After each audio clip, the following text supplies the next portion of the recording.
ऐसे भगवान ने बातों ही बातों में उनको लेकर के रे सुंदर बड़ा बड़ा बगीचा बनाया, बगीचा। और उस बगीचे में भगवान बहुत सुंदर स्त्री, देखो वहां तो आए लाल साड़ी या सफेद साड़ी पहनी है।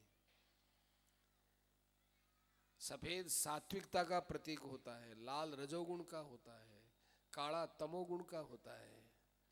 सफेद साड़ी पहने हुए वहां भगवान के हाथ में अमृत है, यहाँ गेंद है, गेंद। गेंद क्यों ली, और ही कुछ ले लेते। गेंद गोड़ होती है। ऐसे ही भगवान बताते हैं कि अनंत ब्रह्मांड तो मेरी गेंद है, मैं इसे खेलता हूं। ऐसे मोहित हो गए शंकर भगवान कि दौड़ते गए, पीछे आगे पीछे दौड़ते हैं। कभी जाकर चोटी पकड़ते हैं तो भगवान छुड़ा लेते हैं, विष्णु भगवान।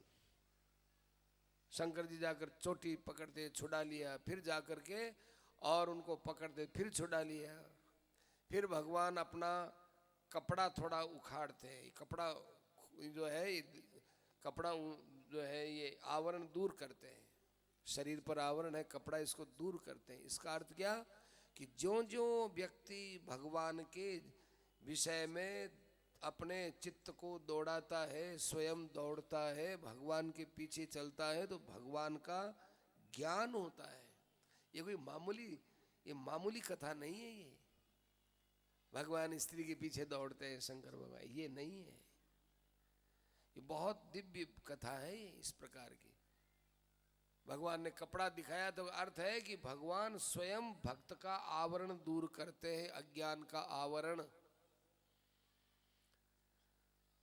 अंत में जाकर भगवान शंकर कहते हैं, महाराज अब मैं आपको प्राप्त नहीं कर सकता, मैं थक गया महाराज, अब मेरे में कोई शक्ति नहीं। बस यही भगवान की प्राप्ति का सबसे सरलतम उपाय है कि भगवान के पास जाकर अपनी शक्तियों को भगवान को, मैं अब आपको प्राप्त नहीं कर सकता हूँ, हार्यो बहुविधि जतन करी, मैं जतन कर करके हार गया प्रभु। और हारे को हरि मिले,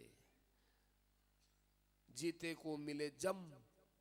मैं जीत गया तो यमराज मिलेंगे, भाई मैं तो नहीं कर सकता। तो उसको मिलते हैं भगवान। हारे को हरि मिले, जीते को मिले जम। भगवान उसी समय प्रकट होकर शंकर जी को अपने छाती से लगाया, कहा कि शंकर जी ऐसी जो हार मानता है वो मुझे जीत लेता है, मैं हार गया, आप नहीं हारे, मैं हार गया। और हार करके मैं ये स्वीकार करता हूं, आपके ऊपर मेरी कोई माया प्रभावी नहीं होगी। इस प्रकार भगवान ने उनको अपने छाती से लगाया, विष्णु भगवान ने अदृश्य हो गए। इधर भगवान यूं शंकर जी आँख खोल करके देखते हैं, पार्वती यहां जो कुछ हुआ वो देखा क्या? क्या महाराज? अरे कुछ देखा,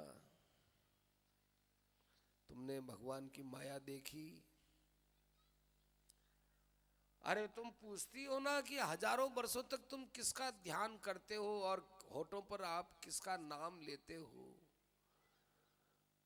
वो पुराण पुरुषोत्तम अभी तुम्हारे सामने आए, देखा नहीं? लेकिन पार्वती तो कुछ उत्तर देती नहीं। यदि स्त्री पुरुष का ये होता तो पार्वती को अच्छा लगता क्या? पहली बात। दूसरी बात यह है कि भगवान जिसको अपना स्वरूप दिखाते उसी को ही ज्ञान होता है, औरों को नहीं होता। जितने गण थे उनको कोई पता नहीं यहाँ क्या हुआ, पार्वती को भी पता नहीं। शंकर भगवान तो ऐसे मस्ती में पूछते गए, पार्वती तो कुछ बोलती नहीं है। भगवान शंकर के वो भगवान विष्णु का नशा चढ़ गया एकदम। अपि व्यपश्यस्त्वमजस्य मायाम परस्य पुंसः परदेवतायाः अहम कलानाम ऋषभो विमुह्ये। मैं कलाओं में बड़ा श्रेष्ठ हूँ, लेकिन मैं ही उनके अंदर ऐसा मोहित हो गया। यया वशोन्ये किमुता स्वतंत्राः। दूसरे लोग मोहित हो जाएं तो कौन सी बड़ी बात है। ऐसे ये समुद्र मंथन की हमने तुमको कथा सुनाई, और समुद्र मंथन के बाद क्या हुआ वो हमने कथा सुनाई। परीक्षित कहते हैं महाराज आपने तो दो मोहिनी रूप का वर्णन किया है। एक मोहिनी रूप भगवान शंकर को दिखाया, वो एक मोहिनी रूप वो है जो भगवान ने दैत्यों को दिखाया है। इन दोनों रूपों में आपको कौन सा अच्छा लगता है? सज्जनों, अपने से सबसे पूछा जाए तो अपन क्या कहेंगे? शंकर जी को जो रूप दिखाया वो सबसे अच्छा है। पर हमारे सुखदेव जी महाराज बहुत गहराई से सोच के कहते हैं कि देखो, भगवान ने जो दैत्यों को रूप दिखाया मुझे वो बहुत अच्छा लगता है, उसको मैं प्रणाम करता हूं। क्यों? क्योंकि दैत्यों के सामने भगवान अपने संकल्प से मोहिनी रूप धारण किए, और भगवान शंकर के सामने भगवान शंकर के संकल्प से रूप धारण किया। तो भगवान अपने संकल्प से जो रूप धारण करते हैं उसमें विशुद्ध भगवत संकल्प है, और इसमें भक्त संकल्प है। भक्त का भी है और भगवान का भी है, और उसमें केवल निखालिस शुद्ध 24 कैरेट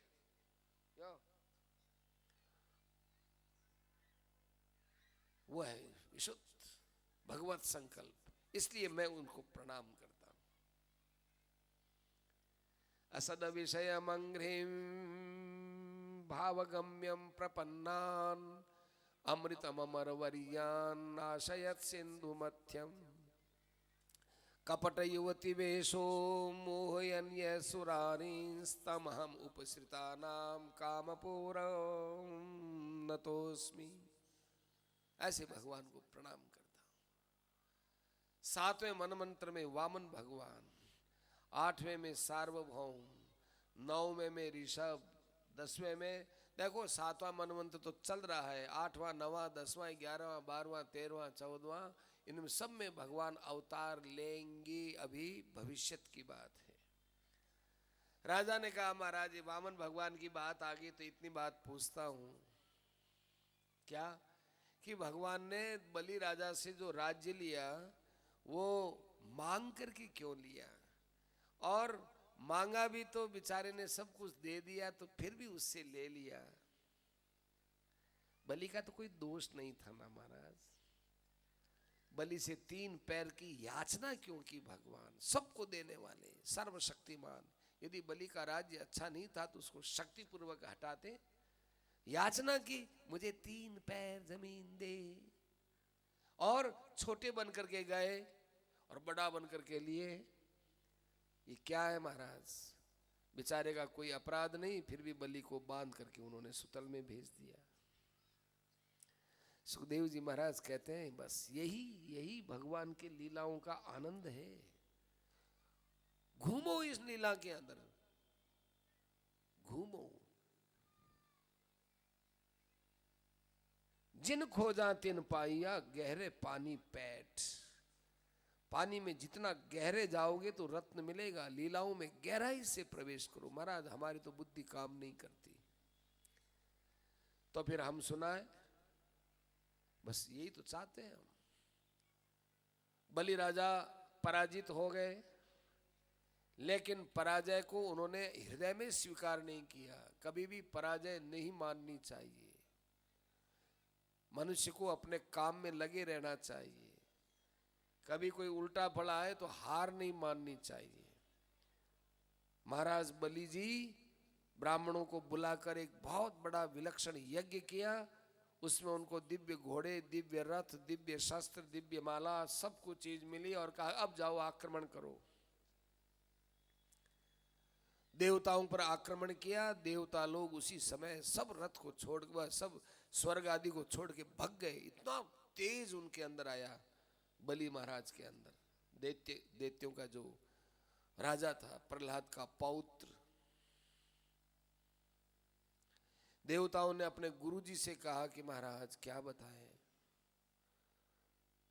कि भाई उन्होंने ब्राह्मणों की उपासना की है, तुमको स्वर्ग मिला, तो तुम तो भोगों में मस्त हो गए।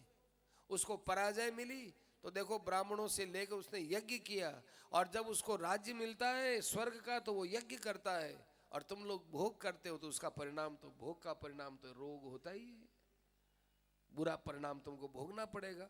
अब महाराज बचाओ अब क्या करें। तो देखो ब्राह्मणों से ही इसने सब कुछ शक्ति प्राप्त की, अब ब्राह्मण से ही ये पराजित होगा, तुमको थोड़े दिनों तक प्रतीक्षा करनी चाहिए। स्वर्गाधिपति होकर के भी उसने 100 अश्वमेध यज्ञ किए महाराज बलि ने, खूब शक्ति बढ़ गई। अब कोई रास्ता देवताओं का नहीं रहा। तब एक दिन देवताओं की मां अदिति अपने पति कश्यप जी से कहने लगी कि मेरे पुत्रों को राज्य कैसे मिले। पतिदेव ने कहा, कश्यप जी ने कहा कि तुम्हारे बेटा हो वाके हो गए, इतने वर्ष हो गए, मेरे बेटा ये मेरापन कभी छोड़ोगे कि नहीं? कभी तो छोड़ोगे ना मेरापन, ये मेरा मेरा जन्म से लेकर मरने तक ये मेरापन रखोगे। एक संत के पास एक बहुत अच्छा वकील था, वकील उसने प्रश्न किया कि महाराज मेरा और तो कोई मोह नहीं है, एक मेरे बेटे में बड़ा मोह है जो इलाहाबाद पढ़ता है, वो मोह कैसे छुड़ाऊं? कहा अच्छा वकील साहब वो बेटा कितने वर्ष का है? कि महाराज वो 18 वर्ष का है। तब तो आपका बेटा है ही नहीं, झूठा ही मोह करते हो आप, झूठा मोह है, आपका बेटा नहीं है। वकील साहब के होश उड़ गए। मेरा बेटा नहीं इसका मतलब मेरा बेटा मर गया? नहीं नहीं, हम मरने की बात नहीं कहते, हमको क्या पता मरा जिया, हम अंधे आदमी। तो आपने कैसे कह दिया कि आपका बेटा नहीं है? हम कहते हैं बेटा नहीं है, नहीं है आपका बेटा। महाराज ये तो बहुत भारी शब्द हो गया, मेरा बेटा है वो कि नहीं है। कि कैसे नहीं है? तो कहा कि तुम्हारा बेटा 7 वर्ष की उम्र तक था, 7 वर्ष के बाद उसके शरीर के सब अवयव, हड्डियां, खून, मांस, पेशियां सब बदल गई। अब आपका बेटा नहीं है। 18 वर्ष का हो गया तो 2 बार वो बदल गया, तीसरी बार के बदलने में तैयारी हो रही है। तीसरी बार 21 वर्ष का हो जाएगा तो वो तीसरी बार बदल जाएगा। आपका बेटा कहाँ रहा? 7 वर्ष तक की उम्र थी उसकी आपके बेटा होने की। तब तक लाड करो, प्यार करो, खूब उसको गोदी में रखो, सब करो, उसके बाद तो आपका बेटा नहीं है। और बुला लीजिए किसी बड़े से बड़े डॉक्टर को, साइंटिफिक को, फिजिशियन को, हमारी बात गलत हो तो बोल देना। ये सब खून वगैरह सब बदल जाता है 7 वर्ष के बाद। वो हड्डियां नहीं रहती, हड्डियों का रूप रंग बदल जाता है, खून बदल जाता है, मांसपेशियां बदल जाती, सब कुछ बदल जाता है 7 वर्ष के अंदर। कहां बेटा है आपका? चुप हो गए कि महाराज इसका तो कोई जवाब नहीं है। जवाब नहीं, ठीक है मानो इसको कि मेरा बेटा नहीं है, चुप होना पड़ता है, संतों की वाणी है। कश्यप जी ने कहा कि अरे तुम आत्मा हो अदिति, तुम आत्मा अपने असली रूप को देखते नहीं, तुम आत्मा और तुम्हारी आत्मा, तुम वहीं तक सीमित रहो ना, क्या शरीर बेटे की तरफ दौड़ते हो कि महाराज एक बार चांस दे दीजिए। ठीक है 12 दिन का अनुष्ठान करो, भगवान लक्ष्मी नारायण की पूजा करो। 12 दिन का अनुष्ठान किया, बीच में भगवान प्रकट होकर कहने लगे अदिति माता तुम्हारे अनुष्ठान और तुम्हारे भावना से मैं बहुत प्रसन्न हूँ, तुम जो वरदान चाहो मैं तुमको वरदान देने के लिए उपस्थित हुआ हूँ। कहा कि महाराज आपके दर्शन करके मेरे मन की पहले बहुत बड़ी इच्छा थी कि मैं ये मांगूंगी ये वो मांगूंगी, लेकिन आप मिल गए, आप मिल गए, इतनी तृप्ति हुई, कुछ मांगने की इच्छा ही नहीं होती है। अब मैं मांगू तो मुझे शर्म आती है कि आपसे मांगू ये। मेरे सोत के बेटों से राज्य छीन करके मेरे बेटे राज गद्दी पर बैठे, स्वर्ग गद्दी पर बैठे, ये मांगते हुए मुझे शर्म आती है, कैसे मांगू? आपके दर्शन से पहले तो कुछ था, दर्शन करते ही मेरे तो वृत्ति दूसरी हो गई। मांगे तो आप ही को मांगे ना। भगवान ने कहा, मां तुमने आज बहुत बड़ी चीज मांग ली, मुझे ही मांग लिया, तो मैं ही तेरा बेटा बन करके आऊंगा, पर ये किसी से कहना नहीं, क्योंकि मेरी और तुम्हारी जो बातें होती हैं, भक्त की और भगवान की जो बातें होती है, जो भाव होता है, वो भाव संसार में बिखेरना नहीं चाहिए। मैं तुम्हारे यहां अवतार लूंगा, ये किसी को मत कहना। जितना ये भाव गुप्त रहेगा, सज्जनों को कि मैं इतनी माला फेरू, मैं इतो पाठ करूँ, मैं इतो बट यूं करूँ, इतो मैं यूं करूँ, मारे ए भाव है रे, कदी मत बताओ भाई। भगवत भाव बताने के नहीं होते। भगवान तो अदृश्य हो गए। उसके पश्चात कश्यप जी ने पूछा, अदिति 12 दिनों के अनुष्ठान में कुछ हुआ? अदिति चुप। लेकिन उन्होंने ध्यान लगाया। कश्यप जी खुश हो गए, कहने लगे, अदिति जी बहुत अच्छी बात है, भगवान आ रहे हैं ना, बड़े आनंद की बात है। भादवा सुदी 12 के दिन फिर भगवान ने अवतार लिया, भादवा सुदी 12 को, और वे भगवान चतुर्भुज रूप से आए और फिर वापस वो छोटे से वामन बन गए। भगवान को सब ने अपने अपने उपहार दिए, किसी ने पुस्तक, किसी ने जनेऊ, किसी ने लंगोटी, किसी ने छत्ता, किसी ने कमंडल, किसी ने भिक्षा पात्र, सब चीजें दी, ये लो ये लो।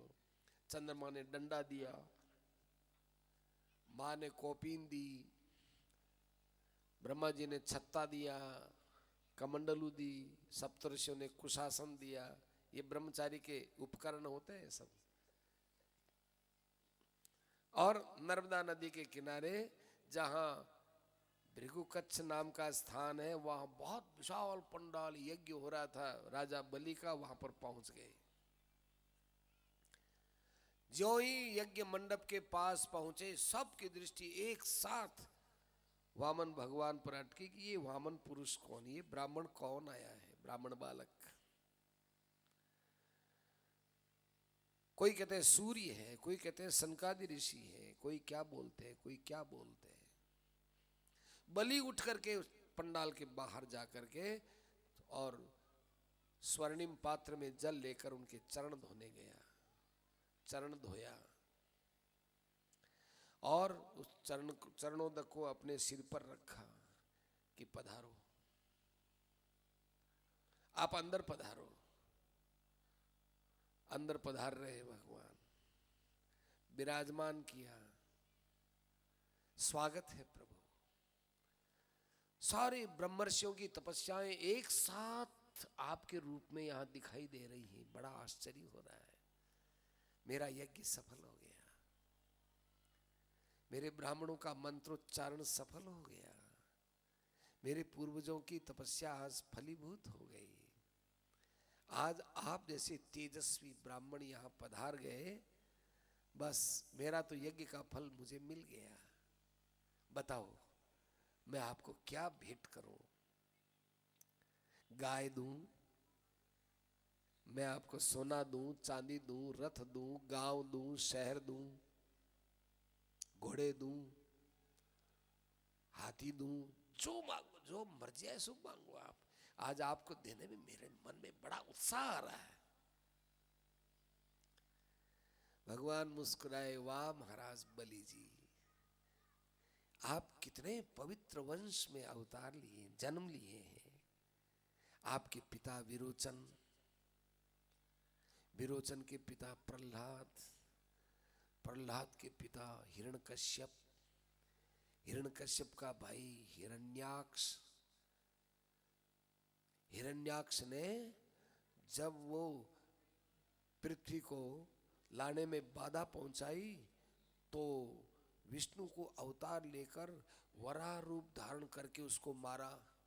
भगवान ने उसको मारा तो देखो आपके वंश पर भगवान की कृपा हुई। और हिरण्यकश्यप को नृसिंह बनकर के विष्णु ने मारा। देखो उस समय हिरण्यकश्यप था ना, वो हिरण्यकश्यप जब वो विष्णु के पीछे पीछे दौड़ने लगा कि मेरे भाई को मारा सुअर बन करके इसने, तो वो विष्णु के लोक में इधर उधर सब जगह गया और वो विष्णु थर थर थर थर कांपने लगा, उसको कहीं छिपने की जगह नहीं मिली। बलि कहता अच्छा हाँ, उसको जगह नहीं मिली। तब उसको एक ही जगह मिली छिपने की, कहाँ? हिरण्यकश्यप के हृदय में जाकर छिप गया वो विष्णु। ये झूठी बात नहीं है, सबके हृदय में भगवान रहते ही है। सर्वस्य चाहम हृदय सन्निविष्ट। तो वो उसके हृदय में जाकर बैठ गया। अब अपना हृदय तो टटोला नहीं, इधर उधर वो झांपे मारता रहा। और फिर जो है विष्णु ने नृसिंह रूप धारण करके उसको मार दिया। और तुम्हारे पिता, तुम्हारे दादा प्रहलाद के विषय में तो कुछ कहना ही नहीं बनता है। आज तक प्रहलाद की किसी ने आलोचना नहीं की, किसी से बैर नहीं, अजात शत्रु। और तेरा बाप विरोचन, देवताओं ने कहा तेरे देवता ब्राह्मण बनकर के आएगी, तेरी आयु दे देंगे, अल्लो। तुम्हारा वंश सदा से पवित्र रहा है बलि महाराज, इसलिए मैं आपसे क्या मांगू? मैं तो आपका यज्ञ सफल करने आया हूँ, कुछ न कुछ लेना चाहिए। हम ब्राह्मण हैं और ब्रह्मचारी ब्राह्मण हैं, संतोष के लिए मैं मांगता हूँ, मुझे मेरे चरणों से 3 कदम पृथ्वी दे दो, बस। बलि ने कहा अरे इतनी बढ़िया भूमिका बनाई, बात तो 60 बरस जैसी, और मांगता है तो 8 बरस का बालक बन गया। 60-8 में अंतर होता है। ऐसी तेरी प्रशंसा, दो प्रशंसा की बातें सुनी हमने, तो ऐसा लगा कितना बुद्धिमान बालक। और मांगने के लिए क्या? तेरे पैर से 3 कदम जमीन, 1 2 3 इतनी सी, तू बैठ ही नहीं सकेगा। नहीं, मांगने का अर्थ ये थोड़ा ही है कि अगले को ही हम पूरा ले लें। ना ना ना ना, मांगा जाता है अगले के संतुष्टि के लिए, अगला संतुष्ट होना चाहिए। सबसे बड़ा संतोष, सबसे बड़ा सुख तो संतोष से होता है। और अपने आप स्वतः ही जो वस्तु आती है वो बरकत करती है, वो बसती है, वो लाभ देती है, उससे ठीक रहता है। इधर से भी ले आओ, उधर से लाओ, और हाय लाओ, और हूँ लाओ, और ये लाओ, और वो लाओ, कोई फायदा नहीं। स्वभाव खराब करना और कोई फायदा नहीं। यदृच्छयोपपन्नेन संतोषो मुक्तये स्मृतः, उससे मुक्ति होती है अपने आप जो स्वतः आए। असली धन तो वही है जो हमारे काम आए। इसलिए हम तो 3 कदम जमीन चाहते हैं। अच्छी बात है। हाथ में जल लेकर के प्रतिज्ञा करने ही वाला था, इतने में ही कहा ठहरो महाराज बलि जी, ठहरो ठहरो ठहरो। गुरुदेव क्या बोल रहे हैं आप? ठहरो, इसको समझो कि ये कौन है। ये जितना छोटा है उतना ही मोटा है। खोटा नहीं, खोटे तो हम हैं। ये उतना ही मोटा है, दिखता है छोटा सा। ये जानते कौन है? ये कश्यप अदिति का पुत्र बनकर साक्षात विष्णु ही आया है। 1 कदम से सारी पृथ्वी नापेगा, और शरीर को बढ़ाते बढ़ाते स्वर्ग इसमें आ जाएगा, अंतरिक्ष इसमें आ जाएगा। दूसरा कदम स्वर्ग पर रखेगा, वहां से पैर इसका लंबा होता चला जाएगा। तीसरा पैर कहाँ रखे? तेरे पास देने के लिए कुछ नहीं रहेगा। इसलिए साफ मना कर देखो, बाबा मेरा देना लेना केवल ब्राह्मण तक है, हम तेरे को हम कुछ नहीं देंगे। मायावी है, इसलिए हाथ जोड़ दो और इसको विदा कर दो। जिस दान से हम संकट में पड़ जाएं वो दान दान नहीं होता है। दान देने के बाद पीछे पश्चाताप करना पड़े कि अरे नहीं देते तो बड़ा अच्छा था। आजकल कई बातें आती हैं, पूर्वजों ने ब्राह्मणों को खेत दे दिए, गांव की बातें, उनके पूर्वजों ने दे दिए। और वो उनके पीछे आने वाले औलाद कहते हैं भैया देखो आजकल खेतों के दाम इतने हो गए, तुमको हमारे पूर्वजों ने फोकट में दे दिया, उन्होंने हमारा कोई विचार ही नहीं किया, ये खेत वापस दो हमको। क्या करना चाहिए, क्या करना चाहिए, क्या क्या, ये तो उनके सोचने की बात है कि पूर्वजों ने दे दिया दे दिया, लेकिन अब लोभ बढ़ गया, क्या करें। अब भाई जैसे आप लोग आपस में सलटो वैसे ही सलटो, कलह करना नहीं चाहिए। पूर्वजों की जमीन आप भी स्वीकार करते हो, अब यदि वो मांगने के लिए आ गए तो क्या करो, जैसे भी हो कलह मत हो, अस्तु। तो कहा कि महाराज मैंने तो देने का वचन दे दिया, आप ही ने मुझे कहा है कि कभी भी किसी भी प्रकार से किसी को वचन दो तो वापस मत मुड़ो। क्या नहीं महाराज, कहीं कहीं पर झूठ बोला जा सकता है। किसी बच्ची का विवाह नहीं होता है, पास पड़ोस वालों से कोई आके पूछता है कि बच्ची कैसी है क्या है, और पास पड़ोस वाले के बैर चलता है, पड़ोस वाले को कहना चाहिए कि भाई देखो हमारा और आपस का इनका तो बैर चूहे बिल्ली जैसा है, परंतु तुमने पूछा है, लड़की बहुत अच्छी है, परिवार बहुत अच्छा है, आपको किसी प्रकार संकोच नहीं करना चाहिए। हमारी लड़ाई तो है, हमारी लड़ाई है तो है, हमारे प्रारब्ध ऐसे, हमारी गलतियां होंगी, क्या उनकी हो चाहे हमारी हो। लड़की के तो लड़की के विवाह में झूठ मत बोल, उनमें बोला हुआ झूठ झूठ नहीं होता। प्राण संकट में पड़ जाए, ब्राह्मण के प्राण संकट में पड़ जाए, गाय का प्राण संकट में पड़ जाए तो झूठ बोलने में कोई दोष नहीं है, बोल दो झूठ के हम नहीं देते। बलि ने कहा ऐसा तो नहीं हो सकता महाराज, मैं आपका शिष्य हूं। लोग कहेंगे शुक्राचार्य जी ने यही विद्या सिखाई क्या। हमारी तो शोभा इसी बात में है कि हम सब कुछ दे करके कंगाल हो जाए, इसमें हमारी शोभा है। लोग कहेंगे कि बलि महाराज कंगाल क्यों हो गया, कि दान देने से हो गया। इसलिए मैं तो पीछे नहीं हटता कि मैं तुझे शाप देता हूं कि तेरे पास ये राजलक्ष्मी नहीं रहेगी, मैं स्वीकार करता हूं, पर मैं सत्य से डिगूंगा नहीं। बोलिए मंत्रों, मंत्र बोलिए, बोलो पंडितों मंत्र बोलो। अब जो ये मंत्र बोले जाने लगे, देवताओं के आंखों में आंसू आ गए। वाह परीक्षा, वाह वाह बलि महाराज वाह। फिर देवताओं ने दुंदुभियां बजाई, भगवान विशाल श्री विग्रह लिए, एक पैर से पृथ्वी नाप दी, और जितना ही सृष्टि थी वो भगवान में आने लग गई, वस्त्रों में, छाती में, और करते भगवान का दूसरा पैर स्वर्ग पर रखा, स्वर्ग के ऊपर भी पैर फैलने लगा, और फिर वो ब्रह्मांड का छेदन किया तो गंगा जी आ गई। वो गंगा जी है ये।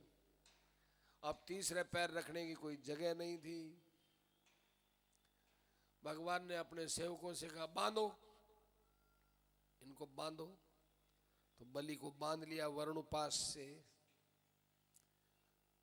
तुमने हमारे सामने प्रतिज्ञा की थी देने की, तुमने प्रतिज्ञा पूरी नहीं की, इसलिए हम तुमको नरक में भेजेंगे। कि महाराज